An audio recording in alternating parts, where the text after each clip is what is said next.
Masih kokoh di samping Prabowo Subianto, Gibran Raka Buming Raka tidak bergeming, digoyang dan diterpedo kanan kiri. Kokoh sekali. Mereka yang sedang serang Wapres Gibran ini sadar bahwa Gibran bakal jadi ancaman serius 5 tahun lagi, lebih tepatnya di pemilu 2029. Orang sekitar Prabowo ini ada 5 kelompok. 5 kelompok. Ah, ini apa coba? Kelompok profesional, kelompok politik, kelompok jalur dinasti Jokowi. Tidak ada visi lain selain visi Bapak Presiden Prabowo. Sekarang kampus-kampus kalau kita lihat, gambarnya gambar presiden aja. Gambar Pak Prabowo ya. Mas Gibrannya juga akan dipasang nggak di sekolah partai? Jadi di tempat ini kami berikan tempat bagi Presiden Prabowo. Untuk wakilnya, Mas? Ya, kita menunggu. Selamat datang di Yuda Media.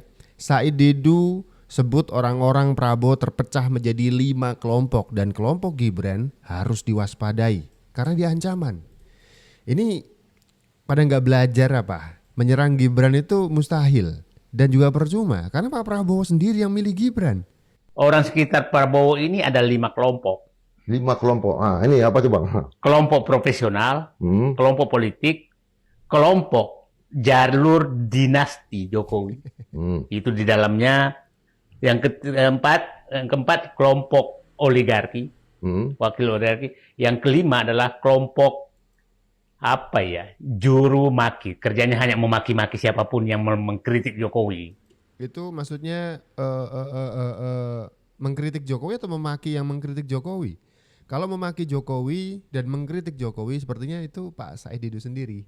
Rocky Gerung misal juga masuk ke kelompok itu ya. Penggonggong ya, penggonggong. Nah, itu kelompok ini. Nah, 3 grup ini kelompok penggonggong, kelompok dinasti, kelompok oligarki, ini kendali Jokowi.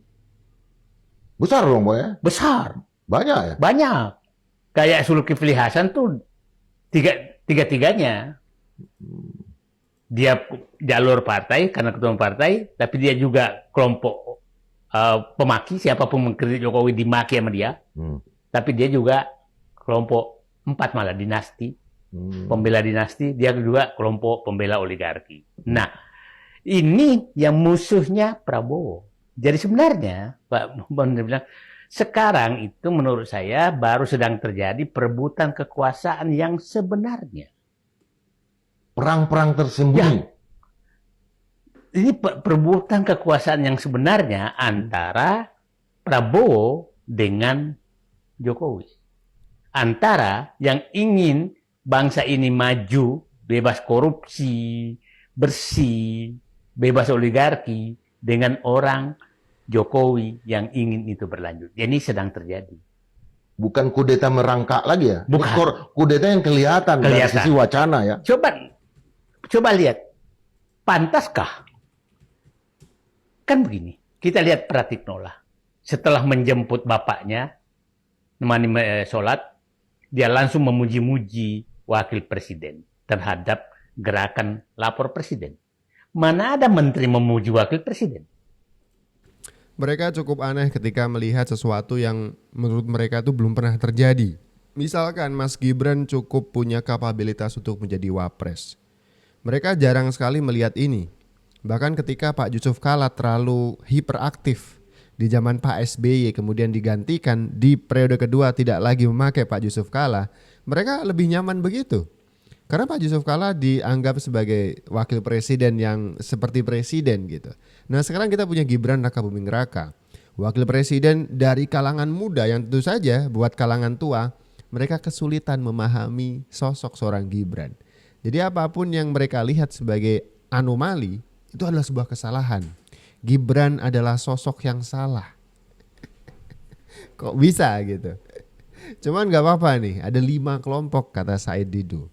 Dan tadi ada satu kalimat yang pengen saya garis bawahi. Pak Jokowi disebut sebagai sosok yang tidak ingin Indonesia maju. Saya pengen ngasih pertanyaan ke kalian semuanya. Kalau pertanyaannya adalah di antara 2 pihak ini, pihak Said Didu atau pihak Pak Jokowi, siapa di antaranya salah satunya yang ingin Indonesia tidak maju? Coba komen di kolom komentar di bawah. Sekali lagi Bapak Ibu, saya garis bawahi. Tidak ada visi lain selain visi Bapak Presiden Prabowo. Tidak ada program lain selain program Bapak Presiden Prabowo. Ini statement yang tebal begitu, statement yang clear, yang jelas bahwa Gibran Rakabuming Raka sebagai wakil presiden akan patuh kepada Prabowo Subianto sebagai presiden. Tidak ada visi misi lain selain visi misi presiden. Orang yang tidak suka melihat keakuran ini, seakan-akan ini harus segera digoyang. Jangan sampai Gibran dan Prabowo akur. Apa sih misi mereka sebenarnya gitu ya? Coba lihat Bung, Anda lihat ke kampus-kampus. Coba lihat gambarnya. Sekarang kampus-kampus kalau kita lihat, gambarnya gambar presiden aja. Oh, nggak ada sama sekali ya? Jarang, Bung. Lo ini forum keadilan aja, nggak ada kok gambarnya. Ya, nanti kita protes. Ada apa gitu? Ini agak mahal nih, Bang. Oh, Ini agak mahal nih memproduksinya, Bang. Gitu ya. Oke. Nah, Jadi menurut tapi saya, memang itu artinya diberi angin ya bahwa gambar wakil presiden di institusi seperti universitas itu diberi angin sekarang ya, untuk tidak ada ya. nah, karena memang nggak ada perintah. Ya, Artinya tidak ada undang-undang. ya. Tidak ada peraturan presiden, peraturan pemerintah nggak ada Ya. yang mengatur tentang pemasangan gambar. Jadi kalau Anda selami Bung ke kampus-kampus, mahasiswa juga nggak mau. Walaupun mahasiswa itu generasi milenial ya, karena mereka juga merasa ini orang siapa, Tidak pernah berani masuk kampus. tidak akan berani masuk kampus. Sama dengan kemudian mereka bertanya kan, lapor Mas Wapres, tunjukkan dong ijazah Wapres. Nggak pernah ada jawabannya segala macam. Lain halnya Bung, kalau misalnya dia berangkat dari aktivis, dia ada kegiatan sebelumnya, gimana prestasinya, nggak ada. Wali kota, tahu sendiri, rekayasa politik yang itu akhirnya diakui oleh PDIP. Yang dulu dia bersikeras, enggak, ini pilihan rakyat. Sekarang baru sadar PDIP. Dengan bahkan mengubah aturan main Iya, di lingkungan PDI Perjuangan sendiri ya. sama. Mengubah aturan main di partai dan mengubah aturan main di Mahkamah Konstitusi. Jadi, dan menurut saya, Bung Indra, kalau ini dibiarkan, ini akan menggerus pemerintahan Prabowo Subianto. Ini akan menjadi benalu, Bung. Apa indikatornya, Bang, nanti yang dipakai bahwa ini bisa menggerus pemerintahan Prabowo Subianto? Kalau Prabowo sedang keluar negeri, bagaimana dia akan memimpin rapat, Bung? Gak ngerti. Atau yang lebih ini dikit, kalau Prabowo sakit. Nah, pertanyaan saya, kalau Pak Prabowo sakit, bagaimana? Nah ini yang ditakutkan masyarakat kan. Ini yang ditakutkan publik. Karena secara konstitusional, ya, secara konstitusional, Wapres akan menggantikan presiden. Nah itu tahu. Dan secara konstitusional juga, nama Gibran Rakabuming Raka adalah wakil presiden yang sah secara hukum. Jadi narasi-narasi dari Slamet Ginting ini lebih kepada subversi, pembangkangan dari rakyat.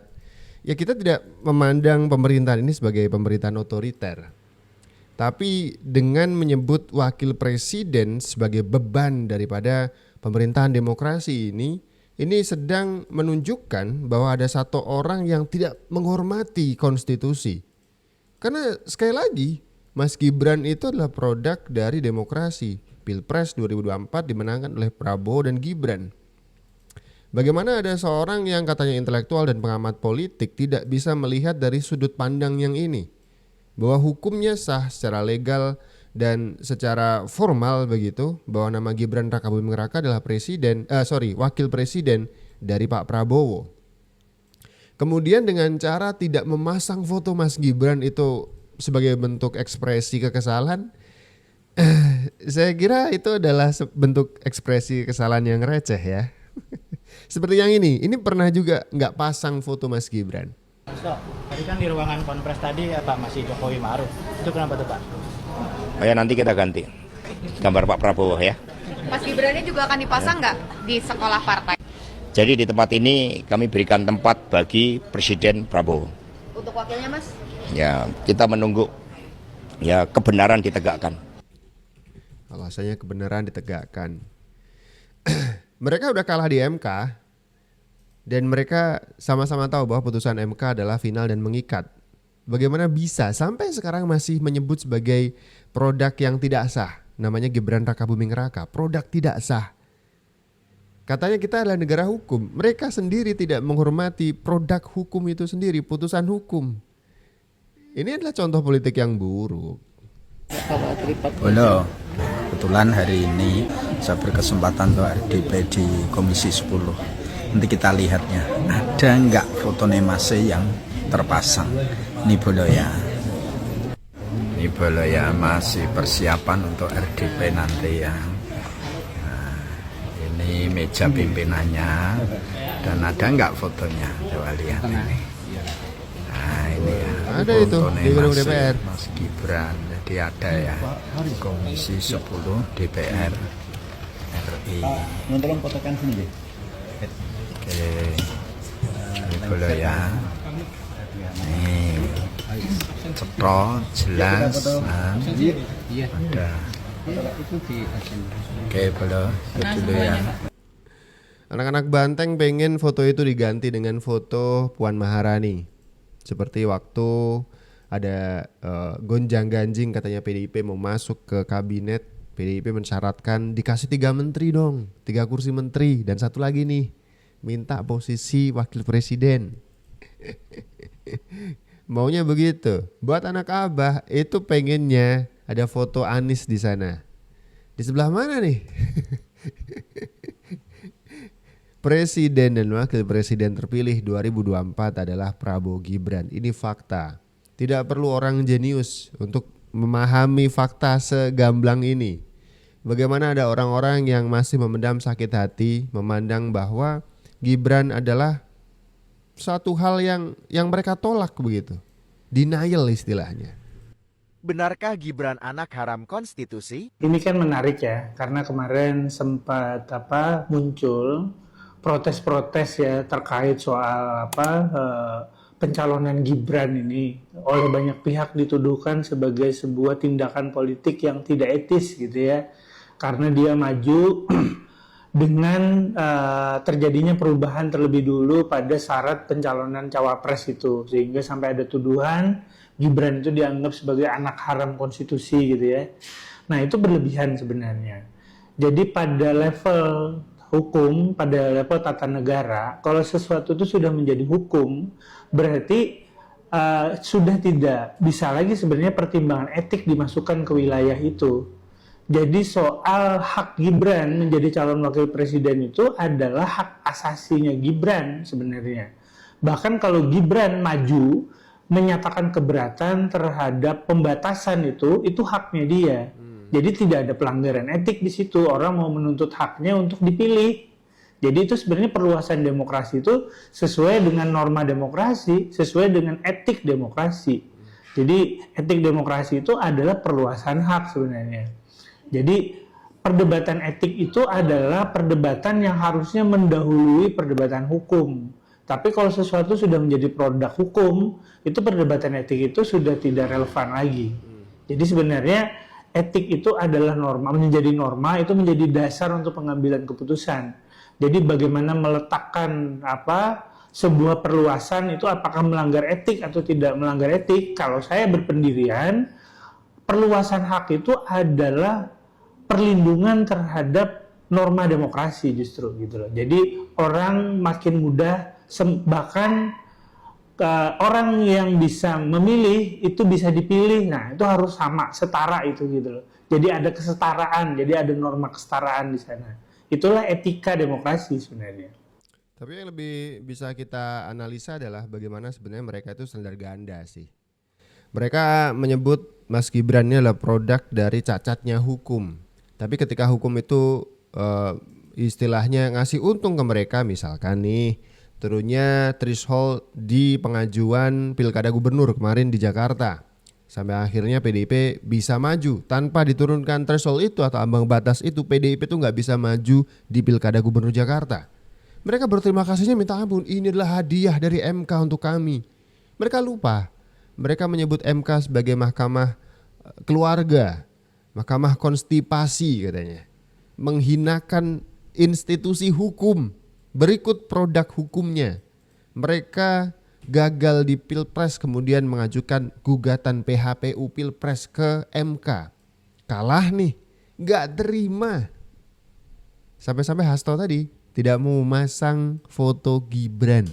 Alasannya apa? Katanya menunggu kebenaran ditegakkan. Kebenaran sudah tegak sejak dulu. Anda yang gak kemana-mana.